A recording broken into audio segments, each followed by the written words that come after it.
અને હવે વાત કરીશું અમરેલીની તો અમરેલી જિલ્લાના રેલવે અને વિકાસના ઇતિહાસમાં આજે એક નવો અધ્યાય ઉમેરાવશે। જી હા, સાબરમતી વેરાવળ રૂટ પર દોડતી દેશની semi high speed Vande Bharat express ટ્રેનનું Chital railway સ્ટેશને આગમન થતા ભવ્ય સ્વાગત કરવામાં આવ્યું હતું। રાજ્યમંત્રી કૌશિક વેકરિયા, સાંસદ ભરત સુતરિયા અને અન્ય ધારાસભ્યો સહિતના મહાનુભાવોની ઉપસ્થિતિમાં ટ્રેનને લીલી ઝંડી આપીને પ્રસ્થાન કરાવવામાં આવ્યું હતું। ચિતલ ખાતે સ્ટોપેજ મળવાથી અમરેલી જિલ્લાના વેપારીઓ, ઉદ્યોગકારો અને નોકરિયાતોને અમદાવાદ સહિતના મોટા શહેરોમાં મુસાફરી કરવા માટે આધુનિક અને ઝડપી કનેક્ટિવિટી મળશે।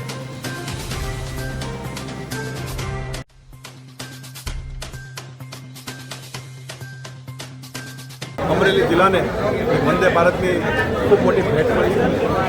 દેશના યશસ્વી વડાપ્રધાન આદરણીય મોદી સાહેબનો હૃદયથી આભાર માનું છું અને સાથોસાથ અમારા લોકલાડીના સાંસદ આદરણીય ભરતભાઈ સુતરિયાને અભિનંદન પણ આપું કે જે રીતે અમરેલીના લોકો કલ્પના કરતા હતા, આપણે સૌ જોતા હતા કે વંદે ભારત ટ્રેન અલગ અલગ જિલ્લામાં દોડતી હોય છે, અમરેલી જિલ્લાને ક્યારે મળશે આવું સપનું લોકો જોઈ રહ્યા હતા।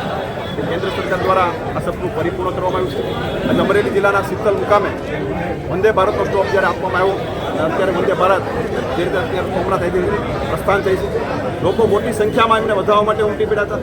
સમગ્ર જિલ્લામાંથી લોકો ખૂબ ઉત્સાહ સાથે વંદે ભારતની ટ્રેનને આવકારવા માટે ઉમટી પડ્યા હતા। અત્યારે વંદે ભારતને લીલી ઝંડી આપવામાં આવી છે। આ સાથે